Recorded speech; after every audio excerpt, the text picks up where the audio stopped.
Alrighty, so we're back again, guys, and this time we are talking about the Australian federal budget and what exactly that could mean for our market. Mm-hmm. Absolutely. So a lot going on, guys. Obviously, this is a budget for the election, and or at least that's how everyone's promoting it. And yeah, a bit more spending than I think what many of us were expecting, wasn't there, Sam? Oh, absolutely. So election budget, and they've come out spending. They're trying to buy votes, and that's what happens with election budgets. And you got to decide what your vote's worth, and if you're willing to sell it for that sort of money. So it'll be interesting. That's it. The media's gone nuts about this, guys, and it just kills me, absolutely kills me, some of the rubbish that the media talks about around these budgets and creating a bunch of fear around inflation, which I think is just absolutely stupid, right? So I'm just going to get frustrated here for a second, and then we're going to get back into the content. Yeah, well, I just want to interrupt you there. We talked about that last week, and I think this flows on from that conversation. It does. It does, absolutely, guys. So check out last week's podcast, because we did cover the inflation story. And there's something big here that frustrated me. I jumped on Tuesday night after the budget was announced, and I was listening to ABC, and there's a bunch of people on there talking about the fact that the fuel excise and all this extra spending is going to shoot inflation up and cause the inflation to get out of control. I think that's just stupid. Honestly stupid, guys. For one, we're a very small population compared to the world population, right? Our demand here in Australia is a pin drop in the demand of what's around the world. Right, so if we buy more fuel or buy more food, it's nothing compared to the supply and demand factors around the world. The other thing, guys, is where's this inflation coming from? Most of it's coming from supply chain problems and energy factors, isn't it? Right? Oh, absolutely. And even today we were talking about food price inflation is confined, predominantly in commoditized foods. Your wheat and your grain, and that's due to potentially shortages in Ukraine and Russia. And the commoditized nature of these prices is not domestic demand pushing those prices up. Correct. So I agree with you. The media, they go to school and learn how to write. It's a different thing, when you're trying to analyze sort of financial flows and things like that. Yeah, and we talk about this internally all the time, but I just want to reiterate for everyone that's listening to this here.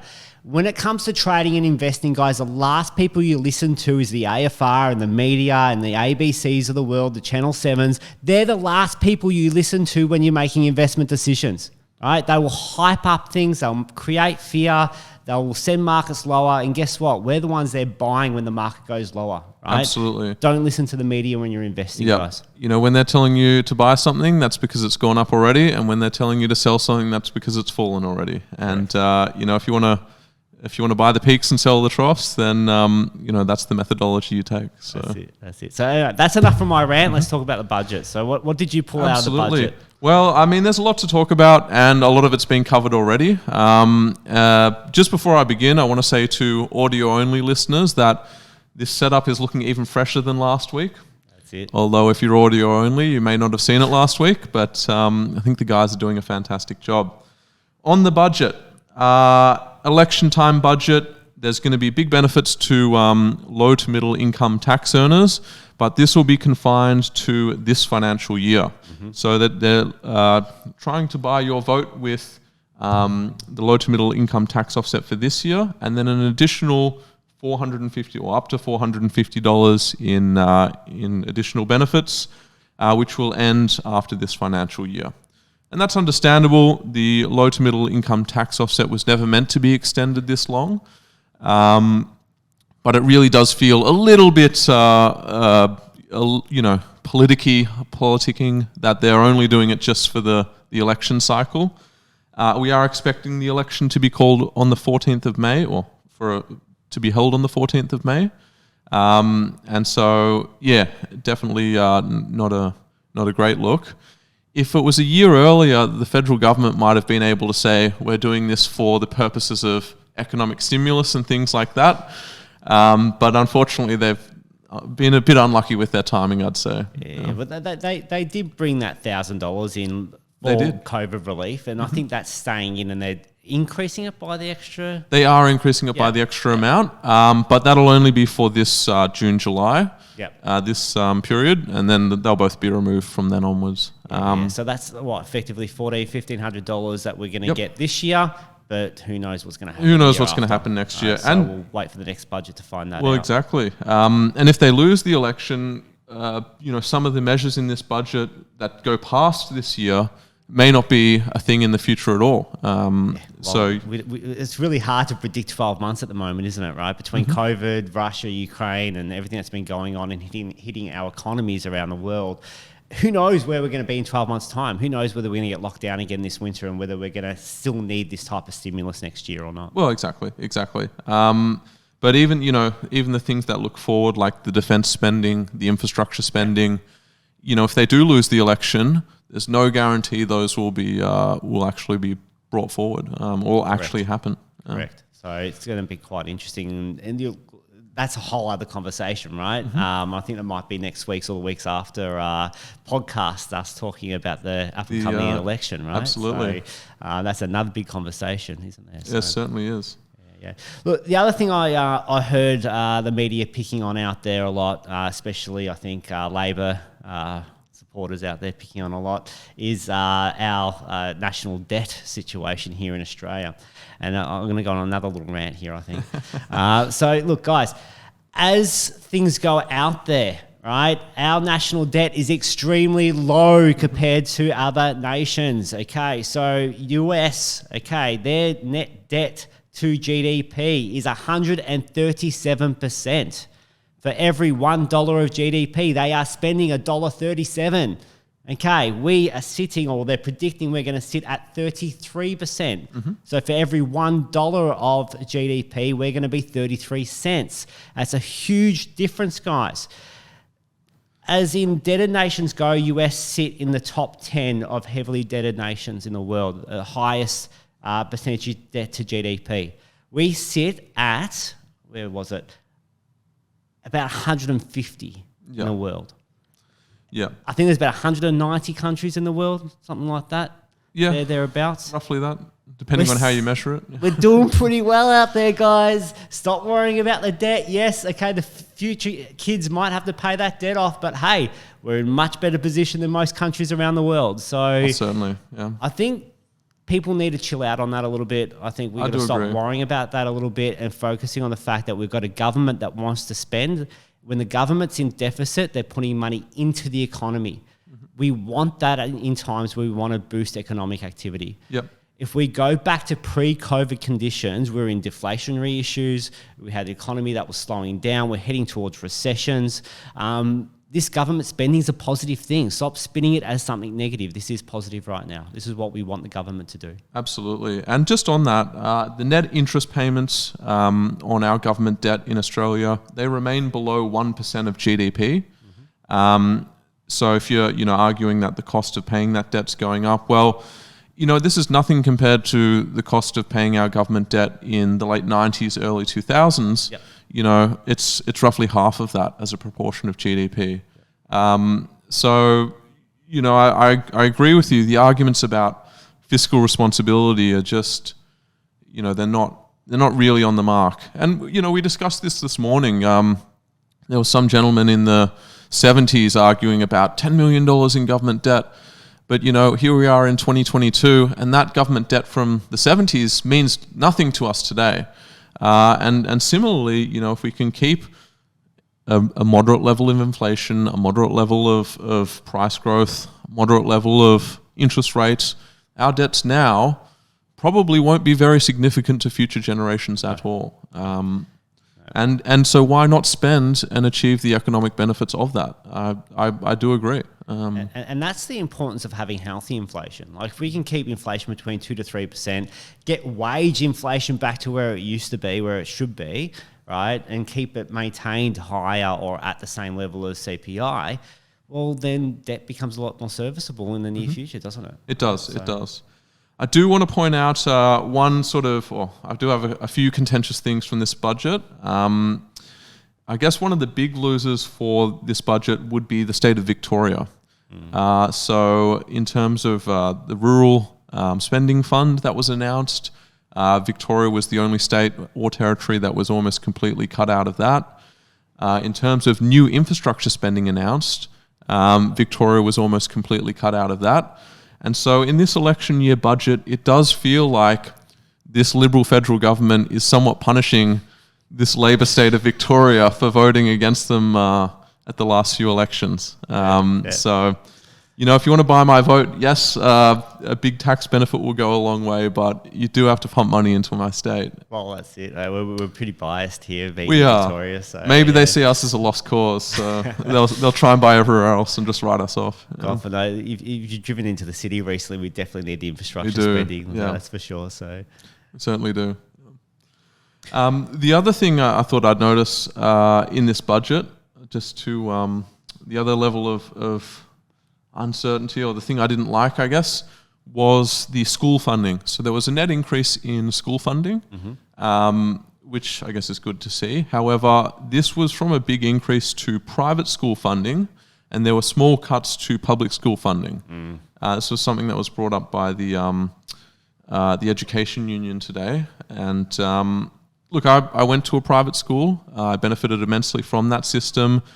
And I'm not going to pretend I did go to a very wealthy private school, but not all private schools are like that. There's a lot of poor private schools, Catholic and other sort of religious private schools that aren't flush with cash. But there are also a lot of very wealthy private schools that do benefit immensely from government money, where I feel they don't necessarily need it. And there are a lot of very poor public schools that would benefit from a big increase in funding.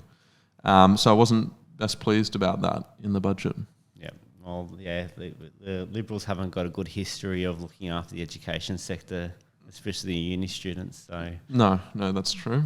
Which is funny because if you actually go back and look, former Liberal member Joe Hockey once protested very vehemently when they went to actually charge university fees. He was going for free at the time, and they were going to have to start paying for university. And he was there on the front lines of the protests, being boisterous and protesting that. And yet, in his later years as a Liberal minister, perhaps a different view from him. Well, it's going to be interesting in the coming years because HEX payments have CPI built in, and with inflation rising, everyone's been enjoying a low CPI, but that's going to get up there this financial year, I think. So. It will, yeah. So absolutely, HEX increases. Again, perhaps not to please the uni students or the people who've recently graduated, but. Might have to put some of that 1,500 across to the HEX payment. Yeah, exactly, and eventually the mortgage payments as well. That's it. Yeah. So, all right. So where do we see this affecting the market? So what would we want to be long or short on the back of this budget if the Liberals do win this election? So I guess the one thing I noticed was the big infrastructure spending and the support to the housing market in the form of further stimulus for first home buyers and an increase in the government low deposit guarantee scheme. I do think that's positive for the construction sector and the housing market. There are issues in the construction sector at the moment. A lot of materials are very expensive. There's a long wait on a lot of materials. But I do think some materials producers could benefit from these announcements. I'm talking about perhaps your BlueScope steels. Their commoditized steel could benefit a lot from the infrastructure spending. Their value-added products, such as the colour bond, could benefit from new home construction and perhaps from first home buyers building homes and things like that. I did note that they fell a lot today, BlueScope Steel and a lot of the other building materials suppliers, because, like I said, there are issues getting some materials. But I think BlueScope could perhaps replace some of these products. So, a lot of timber comes from Ukraine. Difficult to get timber at the moment. It's very expensive. As an alternative or substitute product, perhaps BlueScope Steel products could be used. So medium to longer term, that'd be my pick for this one. So look, there always can be some short-term pain in stocks, guys. So just understand, if we're talking about anything related to stocks and we like a stock fundamentally, it doesn't mean today's the day you go buy it, right? So there's always, especially in this environment in the market where there's so much going on in supply chain issues and COVID and Ukraine, Russia, short-term you got to use a bit of technical analysis and a bit of common sense on when to buy into these things. But BlueScope should definitely be one of those stocks at the top of your list at the moment. Absolutely. And it is a fairly low price stock relative to earnings. And those are the stocks that could do well in a rising interest rate environment. Absolutely. And yeah, just before we finish, another thing I noticed was the big increase in defense spending. So I don't actually have a stock pick here, but I did want to just question the defense assets that were being purchased. I think the war in Ukraine, or the Russian invasion of Ukraine, should cause a bit of reassessment over how defense money is spent. I think we're seeing huge return on investment for things like man-operated anti-tank missile launchers, man-operated anti-aircraft missile launchers, and then unmanned aerial vehicles or drones. Australia still at the moment doesn't have any drones that carry weapons, as far as I'm aware. And we're spending a lot of money on big ticket items that I think will increasingly be at the target of more man-portable or smaller arms, basically. So a lot of Russian vehicles being blown up by Javelin missiles and things like that. So I question why, big spend on vehicles and things like the nuclear submarine, when I think there's, increasing attractiveness of a lot cheaper weaponry. Yeah, a much cheaper little drone with a bomb built in can just fly straight into it and destroy something that's worth millions and millions of dollars. Exactly right. And you can purchase them in greater volumes, which is potentially what we're going to need. We're not a big nation, so, a handful of very high value stuff might not be best suited for the defense of Australia.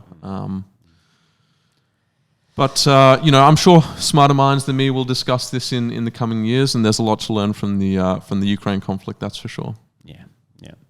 I'll just give a yell out to maybe CSR as well, being something in that construction space. Bit overbought in the short term at the moment, but something, if it does pull back, to have a look at. Also will be a bit of a beneficiary in the coming probably 3 to 4 years, especially as the supply chain issues start clearing up a bit and construction really starts getting underway of things. I think CSR's got a nice bright little future there as well. Backing off what we spoke about last week, material stocks, especially if infrastructure spending continues around the world, there should be high demand between electric, everyone moving to electric, as well as infrastructure spending, things like BHP, Fortescue, Rio, S32, any of those types of material stocks should continue to do very well. Absolutely. But a bit overbought right now, guys. So yeah. Well, most global markets have rallied extremely strongly for the past 3 weeks, or at least Western markets have. Yep. And wouldn't be surprised to see a bit of a breather. Yeah, I think we need to give a little bit back here, or at least go sideways for a little while before the next kick up. So, and whether we kick up or down is going to really depend on how things improve or escalate in Ukraine. Yeah, absolutely. All right, that's all I've got. Yeah, I think that's it from us for this one, guys. So if you have made it this far, I would like to ask just one thing of you, and I'll let you know that for this podcast, if you scroll down and click on the red subscribe button, you will be subscribed. So thank you very much for that. I appreciate any comments. If you want to have a comment about anything we've said here, happy for some feedback. You can disagree with us if you like as well. Yeah, disagree with us down in the comments. Yeah. So good stuff. All right. Thanks, everyone, and bye for now. Thanks, guys. Bye-bye.